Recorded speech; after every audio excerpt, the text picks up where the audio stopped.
ओम शांति। अब समय अनुसार स्वयं को रोज ये प्रैक्टिस दें, अपने आप को तैयार करें। दिन में एक बार कभी भी, टाइम का कोई बंधन नहीं, सवेरे 6 बजे, 7 बजे, 8 बजे, इवनिंग टाइम, दोपहर टाइम, इस खेल को देखें कि ये खेल कितना सुंदर चल रहा है। सभी आत्माएं अपना अपना पार्ट बजा रही हैं। कैसे 5000 साल का एक खेल चलता आया है और एक खेल बिल्कुल एक्यूरेट है, इसको बदला नहीं जा सकता है।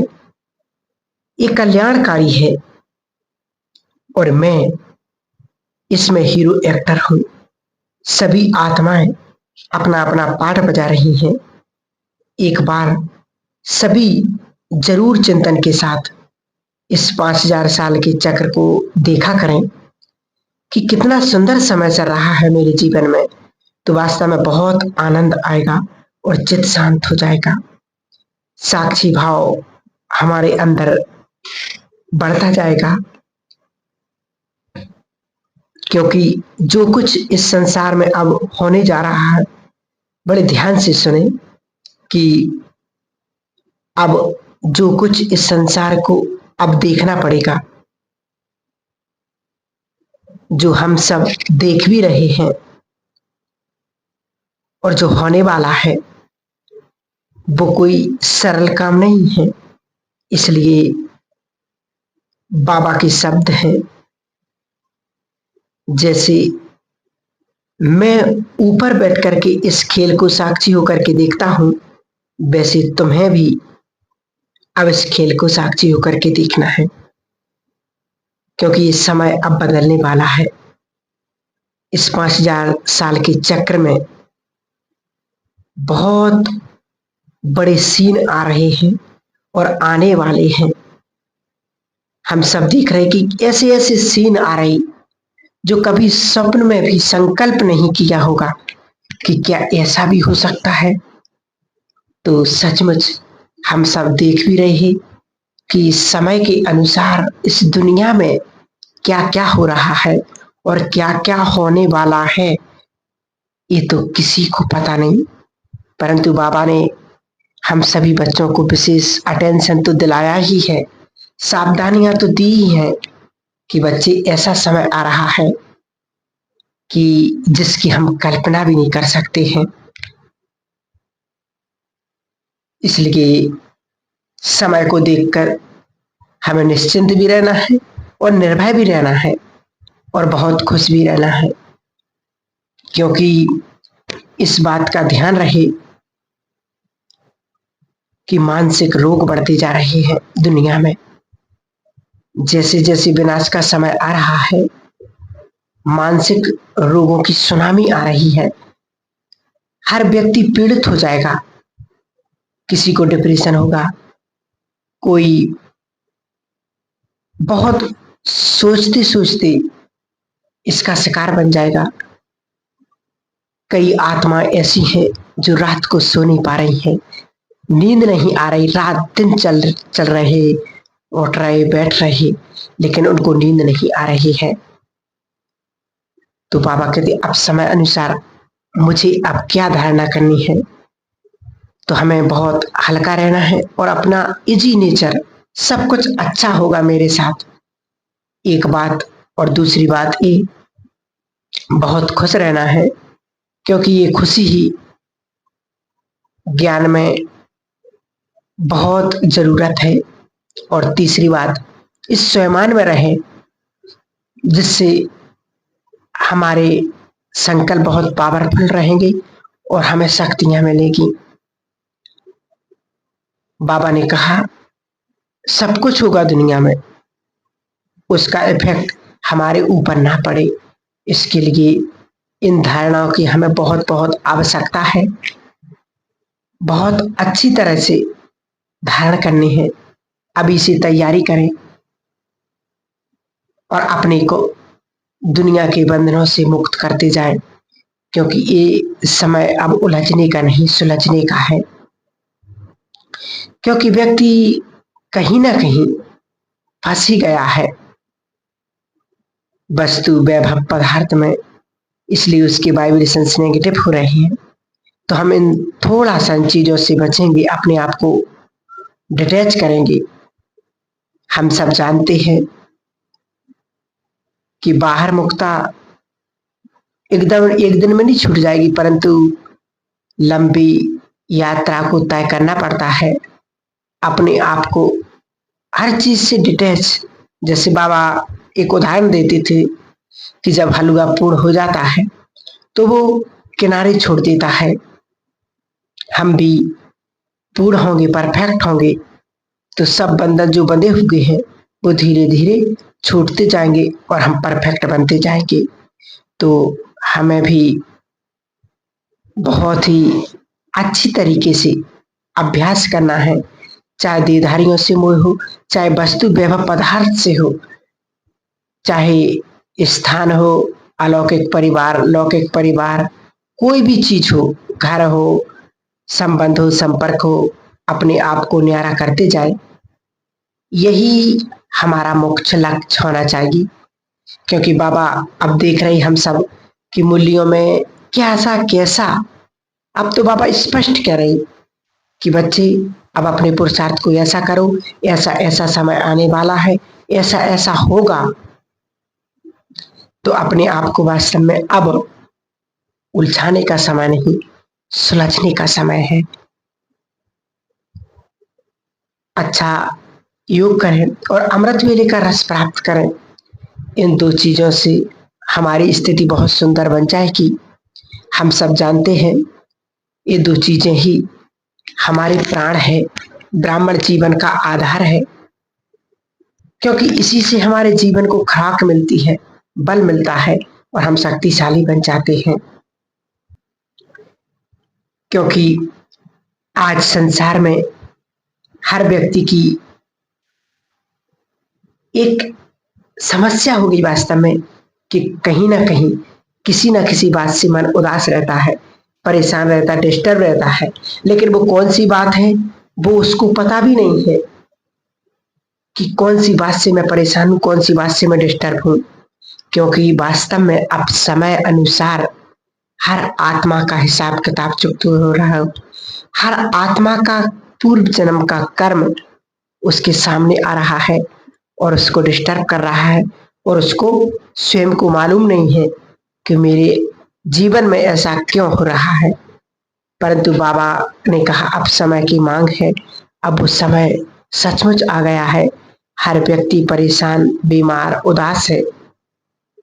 आज संसार में ऐसी हालत हो चुकी है, हम सब देख रहे, देखो रिश्वत, लाचारी, धोखाधड़ी कितना चल रहा है दुनिया में।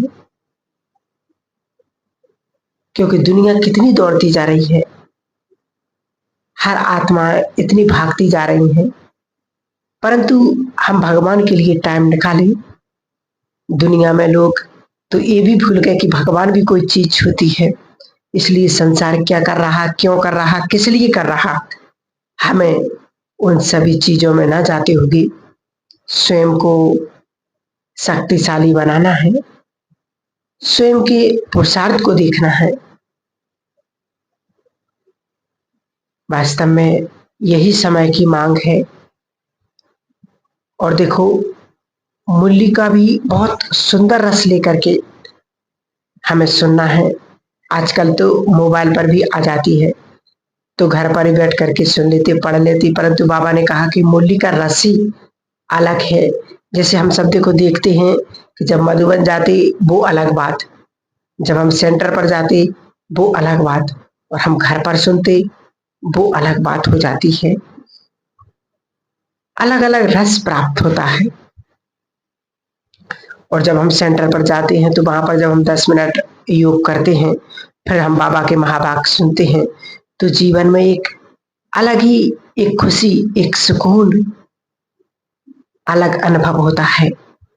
इसलिए मुरली को हम बड़े प्यार से, बड़े ध्यान से बड़ी एकाग्रता से सुने, क्योंकि अगर ऐसे ही मूल्य सुनेंगे तो मूल्य का हमें सुख नहीं मिलेगा। इस समय हमें अलौकिक शक्तियां बननी है। एक बात हमेशा याद रखें, क्योंकि जिसके बारे में बहुतों को इस बात का अंदाजा नहीं है कि इस युग परिवर्तन के साथ ही जय जयकार भी होने हैं, इष्ट देव इष्ट देवियां प्रख्यात होने वाली हैं। बाबा ने ये बहुत पहले बता दिया था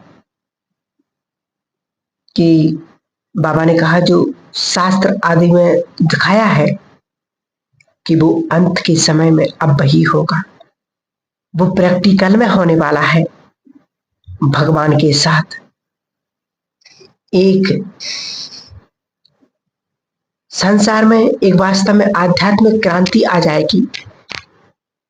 हम सब अपने को साक्षात्कार मूर्ति भी बनाएंगे, और जो बनाएंगे उनके द्वारा ही महान कार्य भी होगा। और जो परमात्मा ने हमें बताया है कि अपनी स्थिति को बहुत शक्तिशाली बनाना है, निर्भय और अचल अडोल बनाना है। हम बाबा ने कहा कि अब साक्षात्कार का पाठ चलेगा। अनेक आत्माओं को अपने देवी देवताओं के, अपने पूर्वजों के साक्षात्कार होंगे कि वास्तव में यही हमारे इष्ट देव हैं, यही हमारी इष्ट देवियां हैं, और बाबा प्रत्यक्ष हो जाएगा। कई बाबा के बच्चे ऐसे भी हैं जो अच्छा पुरुषार्थ भी करते हैं। यदि हम बाह्य मुक्ता में रहते हैं, अगर हम व्यर्थ संकल्प चलाते हैं, यदि हम छोटे मोटे विकर्म करते हैं, तो हमारी शक्ति भी उसके साथ साथ नष्ट हो जाती है। इसलिए हम अपने आप को पावरफुल बनाएंगे, क्योंकि जो हमसे विकर्म होते रहते हैं तो विकर्मों का खाता बढ़ता जाता है, इसलिए हम वो पुरुषार्थ नहीं कर पाते हैं। बाबा ने एक मूल्य में कहा था कि बच्चे, तुम्हें 63 जन्मों के विकर्मों के पाप कर्मों को नष्ट करने में उतना समय नहीं लगता, बल्कि जब जो ब्राह्मण बन जाते हैं, जो हमारे पाप कर्म होते हैं वो 100 गुणा बन जाते हैं, इसलिए उन्हें नष्ट करने में बहुत टाइम लगता है। बहुत लोग तो ऐसे भी हैं जिनको पता भी नहीं कि हमसे विकर्म हो रहे हैं। मैंपन रखना, अहंकार रखना, किसी पर क्रोध करना, कड़वे वचन बोला, किसी की स्थिति को अपसेट करना, और किसी न किसी तरह से हो रहा है यदि, तो बाबा ने कहा किसी न किसी तरह से सूक्ष्म पाप है। इसलिए इन सभी से हम सभी को बच करके रहना है।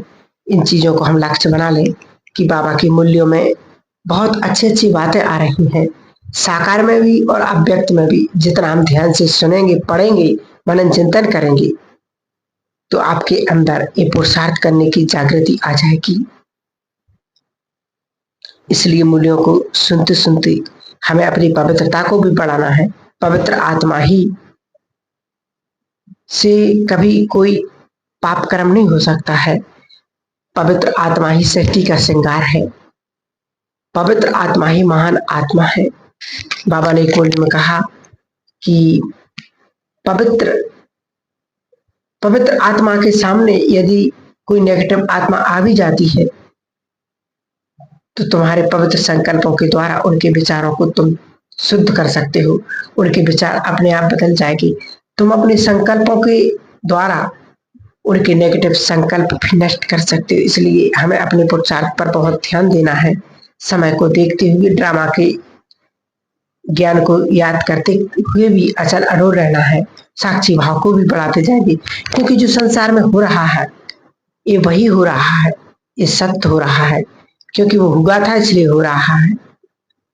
क्योंकि अनगिनत बार ये परिवर्तन का खेल, विनाश का खेल सबने देखा है और देखते रहेंगे, ये होना ही है। तो बाबा कहते तब हमारा चित्त शांत रहेगा और हम संपूर्ण बन जाएंगे। क्योंकि हमने अपने संकल्पों को बहुत नेगेटिव कर लिया है, तो हमें पॉजिटिव बनते जाना है और अपने संकल्पों को बहुत सुंदर बनाते जाना है। एक बात हमेशा याद रखना है, क्योंकि मन से बड़ा संसार में कोई नहीं है। मन को नेगेटिव गॉड कहा है कि जो अपने मन को स्ट्रोंग रखता है, यदि मन शक्तिशाली है, मन पावरफुल है, मन पॉजिटिव है, तो संसार की कोई भी शक्ति हमें डिस्टर्ब नहीं कर सकती है। इसलिए समय अनुसार अपने मन को भी अच्छी अच्छी बातों से, ज्ञान के पॉइंट से हमें बहुत सुंदर बनाते चलना है। ओम शांति।